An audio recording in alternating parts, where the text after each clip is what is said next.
तो guys, Pokemon की एक और न्यू वीडियो में आप सभी का स्वागत है।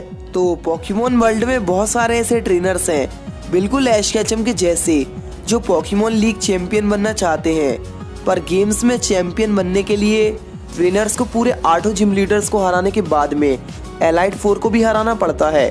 अब जिसे नहीं पता है तो एलाइट 4 अपने रीजन के सबसे बेस्ट ट्रेनर्स होते हैं, जो सबको हराने के बाद में एक चैंपियन बनते हैं। अगर कोई भी ट्रेनर चाहे तो इन एलाइट 4 को चैलेंज कर सकता है, जिसमें उसे 4 बैटल्स लगातार करनी होंगी। अगर सभी एलाइट 4 मेंबर्स हार गए तब ट्रेनर चाहे तो चैंपियन को चैलेंज कर सकता है, जिसके बाद उसे एक चैंपियन का टाइटल मिल जाता है। कहा जाता है इन एलाइट 4 को हराना सबसे ज्यादा मुश्किल होता है। तो ये रहे 10 सबसे मोस्ट पावरफुल एलाइट 4 मेंबर्स।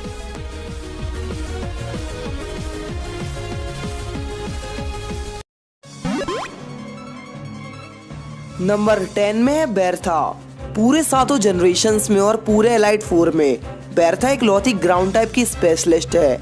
हालांकि इसकी टीम में कुछ वीकनेसेस हैं, जैसे ग्रास, वाटर और आइस टाइप, पर फिर भी ये अपनी वीकनेस को कम कर सकती है अपने बड़े पोकेमॉन्स की मदद से, जैसे राइपीरियर और ग्लाइस्कोर। इनके पास हाई डिफेंस है।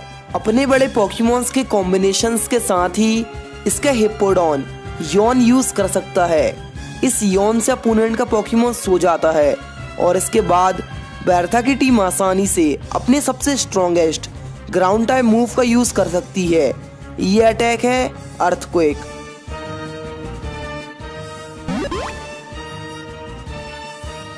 नंबर 9 में है मेलवा, जो कि एक बहुत पॉपुलर न्यूज रिपोर्टर है और बहुत पहले ये एक विलन टीम फ्लेयर की मेंबर भी रह चुकी है। बट इसके अलावा भी मेलवा एक स्ट्रॉन्ग एलाइट 4 मेंबर भी है। जब ये टीम फ्लेयर में थी तब इसने खुद को फायर टाइप में खास बनाया था। इसका मतलब होता है कि इसकी खासियत फायर टाइप पोकेमॉन्स हैं। और मेलवा का सबसे बेस्ट और पावरफुल पोकेमॉन है शैंडलॉर, जो फ्लेम थ्रोअर और शैडो बॉल जैसे पावरफुल अटैक कर सकता है। साथ में इसका एक और पोकेमॉन टेलोन फ्लेम, ये बहुत ज्यादा तेज है, जो ओपोनेंट को पलक झपकते ही खत्म कर देगा। मतलब तुम्हें पता भी नहीं चलेगा और ओपोनेंट का पोकेमॉन खत्म। लेकिन सबसे ज्यादा डेंजरस तो टेलोन फ्लेम की खास एबिलिटी गील विंग्स है। इस एबिलिटी का यूज करने के बाद ये अपने सबसे स्ट्रॉन्गेस्ट फ्लाइंग टाइप मूव का यूज कर सकता है अपोनेंट पर। नंबर 8 में है विकस्ट्रोम। एलाइट 4 का मेंबर विकस्ट्रोम हमेशा हर बैटल में अपना आर्मर पहन के आता है। जैसे ही खुद कोई बैटल लड़ने जा रहा हो और इसके आर्मर के जैसे ही इसकी टीम में सभी पोकेमॉन स्टील टाइप हैं, तो तुम इसे एक नाइट भी कह सकते हो। विकस्ट्रोम का सबसे स्ट्रॉन्ग पोकेमॉन है इसका एज स्लैश, जो आसानी से 2 तरह के फॉर्म में बदल सकता है, स्वॉर्ड और शील्ड। बिल्कुल दूसरे स्टील टाइप पोकेमॉन के जैसे ही एज स्लैश जब अपने स्टील फॉर्म में होता है तो इसका डिफेंस बहुत ज्यादा ही बढ़ जाता है। मतलब नॉर्मल अटैक तो इस पर काम ही नहीं आने वाले। और फिर इसके पास खास एबिलिटी होने की वजह से ये अपना फॉर्म चेंज कर सकता है। जैसे ही ये पोकेमॉन लड़ने के लिए तैयार होता है तभी एक स्वॉर्ड बन जाता है, जिससे इसके अटैक बहुत ज्यादा पावरफुल हो जाते हैं। इसी वजह से विकस्ट्रोम एक ऐसा एलाइट 4 का मेंबर है जो अपोनेंट के साथ माइंड गेम्स खेलता है, कभी डिफेंस तो कभी अटैक, क्योंकि इसके बार बार स्वॉर्ड एंड शील्ड में बदलने से अपोनेंट एकदम कंफ्यूज हो जाता है। Number 7 Phoebe. Pokemon 3rd generation का रीमेक पोकेमॉन ओमेगा रूबी और अल्फा सैफायर में फोबी को अपग्रेड किया गया था और बैटल करने के लिए न्यू रूम भी मिला था, जिसमें एक घोस्ट गर्ल है जो तुम्हारे हर एक मूव को देखती है। पर साथ में इसकी टीम भी बहुत ज्यादा स्ट्रॉन्ग हो चुकी है। पहले तो इसकी टीम में 2 डस्क्लोप्स पोकेमॉन थे, पर अब 2 की वजह एक ही है, क्योंकि दूसरा इवॉल्व होकर डस्कनॉर बन गया है। और ऐसे ही बहुत सारे घोस्ट टाइप पोकेमॉन्स हैं, जैसे शैंडलॉर। और साथ में सबसे बड़ा अपग्रेड तो इसका मेगा एवोल्यूशन है। इस मेगा एवोल्यूशन की वजह से ही फोबी का सेबलाई बहुत ज्यादा मुसीबत बन जाता है, क्योंकि इसका डिफेंस मेगा एवोल्यूशन के साथ ही कई गुना तक बढ़ जाता है। नंबर 6 में है मार्शल। अब जितने भी फाइटिंग टाइप एलाइट 4 मेंबर्स हैं, मार्शल उनमें सबसे ज़्यादा ऊपर है। अब वो इसलिए क्योंकि इसके पोकेमॉन्स के फिजिकल अटैक्स बहुत ज़्यादा पावरफुल हैं और इसकी पूरी टीम का अटैक स्टैट बहुत ज़्यादा हाई है, जिससे ये बहुत ज़्यादा डैमेज देता है। और मार्शल के सबसे स्ट्रॉन्ग पोकेमॉन्स हैं, एक तो माचैम्प और इसका सबसे खास कॉन्किलडोर। माचैम्प की नो गार्ड एबिलिटी के साथ ये हमेशा ही अपने सबसे स्ट्रॉन्गेस्ट मूव का यूज़ करता है, डायनामिक पंच और स्टोन एज, पर इसकी एक्यूरेसी कम है। बट दूसरी तरफ कॉन्किलडोर ज़्यादा बड़ा और ज़्यादा पावरफुल है माचैम्प से। इन दोनों पोकेमॉन के साथ ही मार्शल एक स्ट्रॉन्ग एलाइट 4 का मेंबर बनता है। नंबर 5 में है एगेथा। अब भले ही एगेथा के पास में बहुत सारे पॉइजन टाइप पोकेमॉन्स हैं, पर फिर भी ये घोस्ट टाइप स्पेशलिस्ट है। अब ये इसलिए क्योंकि इसके सबसे स्ट्रॉन्ग पोकेमॉन्स हैं 2 गेंगार, एक नहीं बल्कि 2 गेंगार। गेंगार पहले से ही सबसे डरावने घोस्ट टाइप पोकेमॉन्स में से एक है और इसकी स्पीड और स्पेशल अटैक बहुत ज़्यादा है।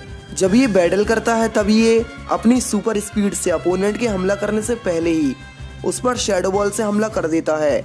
इसके अपोनेंट को अटैक करने का चांस ही नहीं मिलता। तो सोचो इसके 2 गेंगार का सामना करना कितना ज़्यादा मुश्किल होता होगा। और अगर एगेथा गेंगराइट का यूज़ कर ले और अपने पोकेमॉन्स को मेगा गेंगार बना दे, तो सोचो इसका सामना करना कितना ज़्यादा डरावना होगा। ये किसी डरावने सपने से कम नहीं होने वाला। नंबर 4 में है ड्रैगन टाइप लवर लेंस।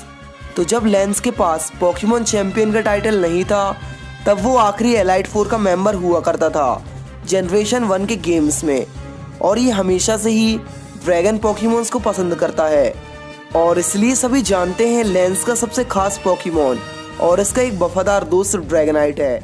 साथ ही में इसके पास एक नहीं, 2 नहीं बल्कि 3 ड्रैगनाइट्स हैं इसकी चैंपियन टीम में।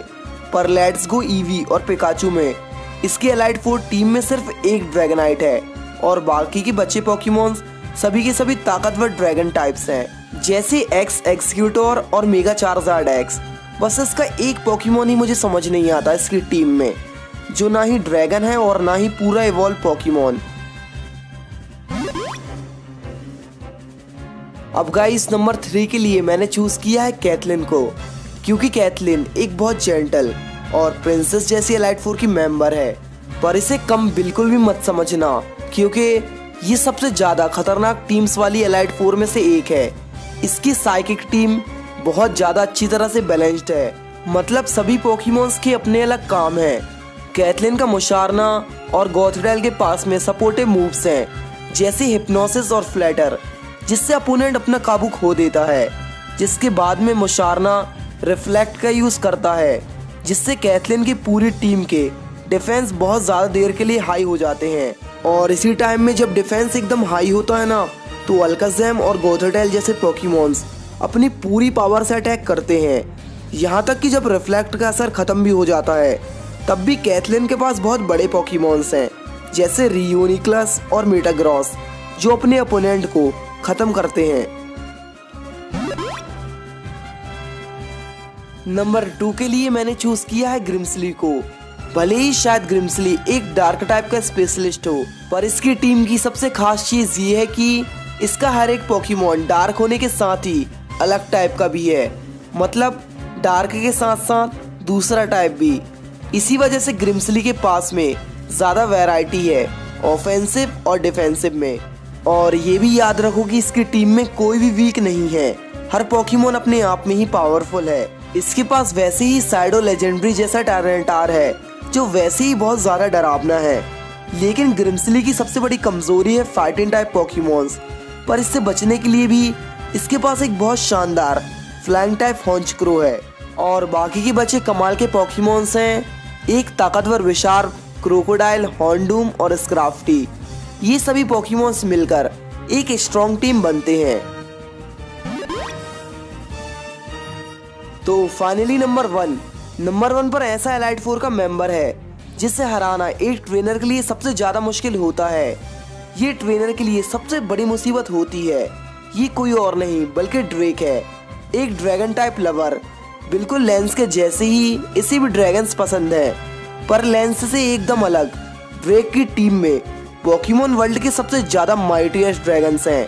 दूसरी तरफ इसके सभी के सभी पोकेमॉन्स इतने ज्यादा स्ट्रॉन्ग हैं कि वो किसी और टीम के सबसे ज्यादा स्ट्रॉन्ग पोकेमॉन आसानी से हरा सकते हैं। ड्रेक का सबसे खास पोकेमॉन है सेलेमेंस, जो अपने ही आप में एक अलग लेवल पर है। बिल्कुल टारंटार के जैसे ये भी सूडो लेजेंडरी पोकेमॉन है और साथ में सबसे ज्यादा स्ट्रॉन्ग मेगा पोकेमॉन है, क्योंकि इसके अटैक का स्टैट 145 है और टोटल स्टैट 700 है। मेगा सेलेमेंस का सबसे ज्यादा हाई स्टैट है, जो लेजेंडरी पोकेमॉन म्यूटो और रेक्वाजा के बराबर ही है। अब सोचो ये पोकेमॉन कितना ज्यादा स्ट्रॉन्ग होगा। और टीम के बचे बाकी पोकेमॉन्स हैं अल्टारिया, ड्रैगलजी, किंगड्रा, फ्लाइगॉन और एक्सोरस। ये सब के सब मिलकर ड्रेक की टीम को सुपर स्ट्रॉन्ग बनाते हैं, इसलिए टॉप 10 एलाइट 4 की लिस्ट में ड्रेक नंबर 1 पर है। लेकिन गाइस ऑफ कोर्स ये सिर्फ मेरी लिस्ट है और मेरा ओपिनियन है। तुम्हारे हिसाब से कौन सा एलाइट 4 ज्यादा स्ट्रॉन्ग है, बताओ मुझे कमेंट्स में। तो अगर तुम्हें ये वीडियो पसंद आई तो इसे लाइक कर दो और चैनल को सब्सक्राइब कर लेना अगर न्यू हो तो। और भी पोकेमॉन की ऐसी वीडियोस के लिए पर नोटिफिकेशन बेल को दबाना मत भूलना। और अगर तुम मुझे फॉलो करना चाहते हो तो इंस्टाग्राम, ट्विटर, फेसबुक इन सभी की लिंक डिस्क्रिप्शन में है। तो गाइस मिलते हैं हम अगली वीडियो में, तब तक के लिए गुड बाय।